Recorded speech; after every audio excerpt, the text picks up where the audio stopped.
Ahora vamos a ver la descomposición rectangular de un vector. Aquí tenemos el vector f que se encuentra en el plano x, y. Aquí tenemos el origen del vector f, ¿no? Y vamos a ver de que este vector va a tener dos componentes, una en el eje x y otra en el eje y que ambas van a formar un rectángulo. A ver, ¿de qué manera lo vamos a hacer? De la siguiente manera. Vamos a trazar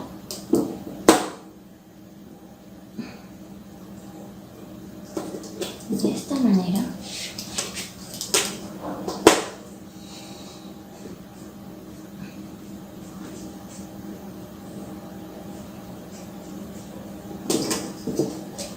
muy bien, y hemos formado nuestro rectángulo. Entonces, desde el origen hacia acá vamos a trazar nuestra componente en el eje x, que va a ser f sub x. Recuerden que esta componente que se encuentra acá también va a ser lo mismo que yo ponga esto. Es la misma componente de acá, f sub x. Esta componente f sub x va a ser la misma. Muy bien. Ahora, en el eje y vamos a tener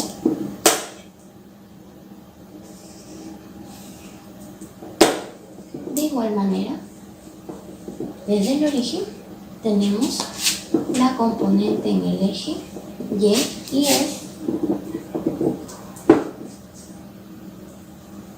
f sub y. De igual manera, esta componente que se encuentra en el eje y va a ser la misma que se va a encontrar acá, f sub y, va a ser la misma componente. Muy bien, ya hemos visto cómo se pueden representar las componentes. Entonces aquí tenemos la componente en el eje x y la componente en el eje y. Entonces vamos a decir que la componente en el eje sub f sub x, aquí va a ser igual. Va a ser igual al vector f por el coseno del ángulo. ¿Qué ángulo forma el vector f? El ángulo θ. Y f sub y va a ser igual al vector f por el seno de θ. Una manera práctica para que puedan recordar es que la componente que se encuentra al costado del ángulo, que en este caso es f sub x, siempre va a ser el coseno del ángulo y la otra va a ser el seno. ¿De qué manera yo puedo demostrar estas ecuaciones? Ya habíamos visto de que la componente f sub y que se encuentra acá va a ser la misma que esta. Esta va a ser igual a f sub y. Vamos a borrar un ratito esto. Vamos a borrar porque ya sabemos que es la misma.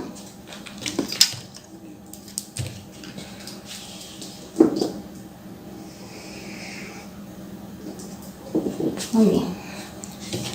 ¿Y qué nos va a quedar aquí? Que la componente f sub x con la componente f sub y el vector f van a formar un triángulo rectángulo. Muy bien. Entonces, recordando un poco las propiedades del triángulo rectángulo con las propiedades trigonométricas, vamos a decir que el coseno de θ va a ser igual, el coseno va a ser igual al cateto adyacente sobre la hipotenusa. Entonces el coseno de θ va a ser igual. ¿Cuál es el cateto adyacente de θ? El cateto adyacente es el que se encuentra al costado del ángulo. En este caso, θ es el ángulo. ¿Quién se encuentra al costado? F sub x. F sub x. Entre la hipotenusa. La hipotenusa siempre se va a encontrar al frente del ángulo de 90 grados. Aquí está el ángulo de 90 grados. ¿Quién se encuentra al frente? El vector f. El vector f.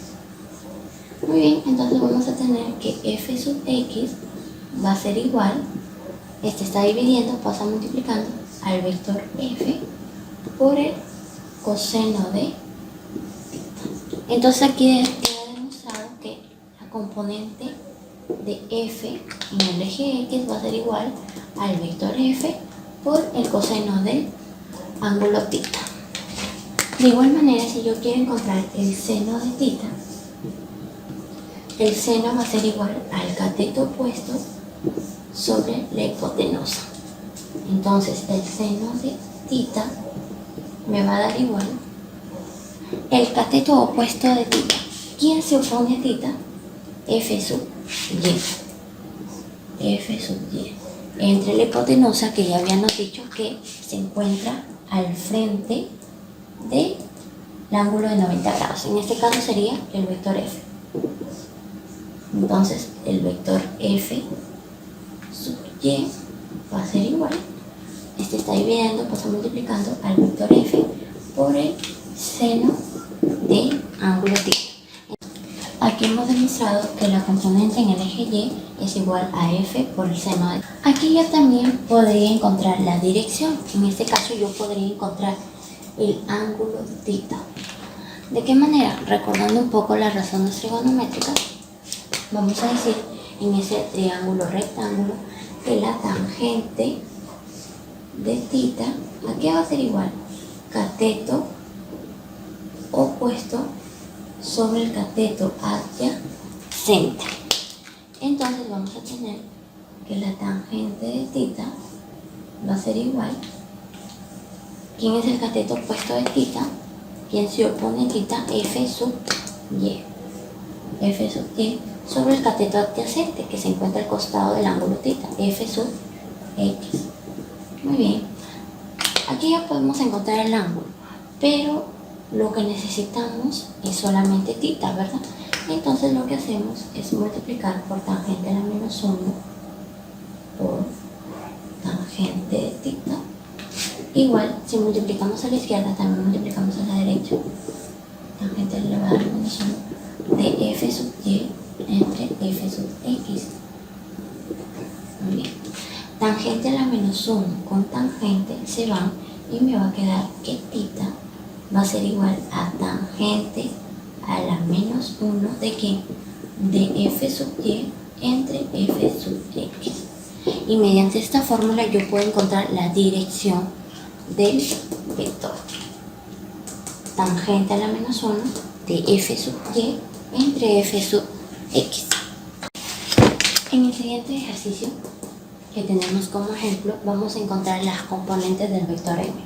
Tenemos que el vector m vale 5 unidades y tiene una dirección de 37 grados. Muy bien, vamos a trazar sus componentes rectangulares. No se olviden que está el eje x y el eje y. Vamos a trazar sus componentes. Para ello dibujamos el rectángulo.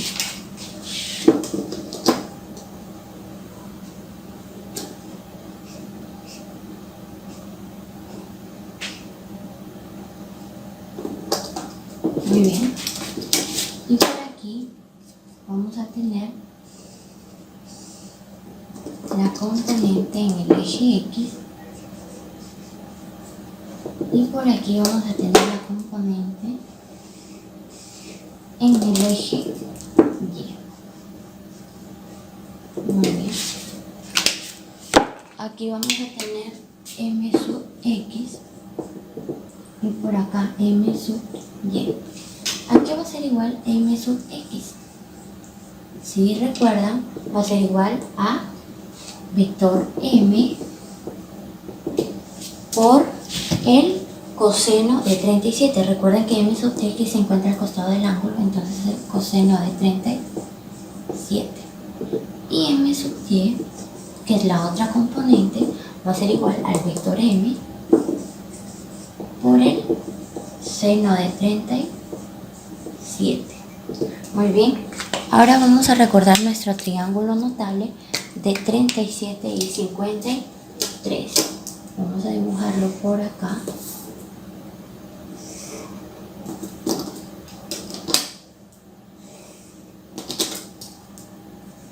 Por acá tenemos 37 y 53. Por acá vamos a tener 4K, 5K y 3K. Ese es el triángulo notable de 53 y 37. Entonces vamos a hallar el coseno de 37. Coseno de 37 que vendría a ser igual cateto adyacente sobre hipotenusa. Cateto adyacente de 37, 4K. Sobre la hipotenusa que mira el ángulo de 90 grados. ¿Quién es el que mira el ángulo de 90 grados? 5K. Letra K en el numerador y letra K en el denominador se anulan. Entonces el coseno de 37 nos va a dar igual a 4 quintos. Ahora el seno de 37. Seno de 37. Seno de 37 va a ser igual al cateto opuesto. ¿Quién se opone a 37? 3K. Entre la hipotenusa. ¿Quién mira el ángulo de 90 grados? 5K. Se anulan las K y el seno de 37 va a ser igual a 3 quintos. Muy bien, como ya hemos hallado cuánto vale el seno de 37 y el coseno de 37, ya podemos hallar las componentes. M sub x es igual al vector m por el coseno de 37. Entonces, m sub x, ¿a qué va a ser igual? M. ¿Cuánto vale el vector m? 5 por el coseno de 37. ¿Cuánto vale? 4 quintos. Este 5 se puede anular. Entonces, m sub x nos va a dar igual a 4 unidades. Ahora, m sub y. M sub y va a ser igual a m por el seno de 37. M sub y va a ser igual. ¿Cuánto vale el vector m? 5 por el seno de 37, que ya lo hemos encontrado, 3 quintos. Los 5 se anulan. Entonces m sub y va a dar igual a 3 unidades. Entonces ya hemos hallado las dos componentes del vector m. M sub x que vale 4 unidades y m sub y que vale 3 unidades. Ahora vamos a hablar del vector unitario. El vector unitario es un vector pequeñito, ¿no? Por ejemplo, aquí tenemos el vector a y acá tenemos el vector unitario en dirección al vector a. ¿Cómo se va a definir el vector unitario a? El vector unitario a se va a definir como el vector entre su módulo.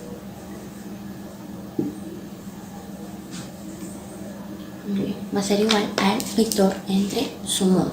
¿Y cuál va a ser el módulo del vector unitario? El módulo del vector unitario a va a ser igual a la unidad. Ahora vamos a hablar del vector unitario.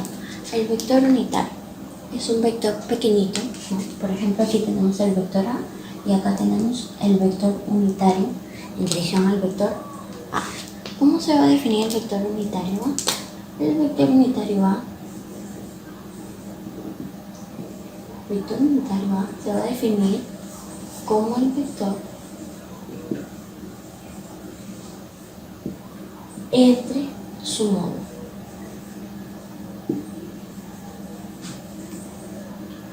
Va a ser igual al vector entre su módulo. ¿Y cuál va a ser el módulo del vector unitario? El módulo del vector unitario a va a ser igual a la unidad. Es 1. Como habíamos dicho, el vector unitario a se define como el vector entre el módulo. En este caso, el vector unitario de a sería igual al vector a entre su módulo de a. Entonces vamos a despejar y nos va a quedar que el vector a va a ser igual al módulo del vector A por el vector unitario en dirección A. Esa definición es muy importante debido a que en física hay muchas magnitudes que no solamente se trabajan escalarmente, sino también vectorialmente. Y que nos dice que un vector se va a representar mediante su módulo y una dirección. Porque por acá tenemos los vectores unitarios cartesianos. En el eje X vamos a tener el vector unitario Y en el eje Y vamos a tener el vector unitario J. Por ejemplo, en el caso de acá, que habíamos visto, tenemos el vector A con el ángulo θ en el eje X, Y, ¿verdad? Aquí habíamos dicho que A sub X va a ser igual a coseno de θ y A sub Y va a ser igual a seno de θ. ¿De qué manera podemos expresarlo? Recuerden que el vector A,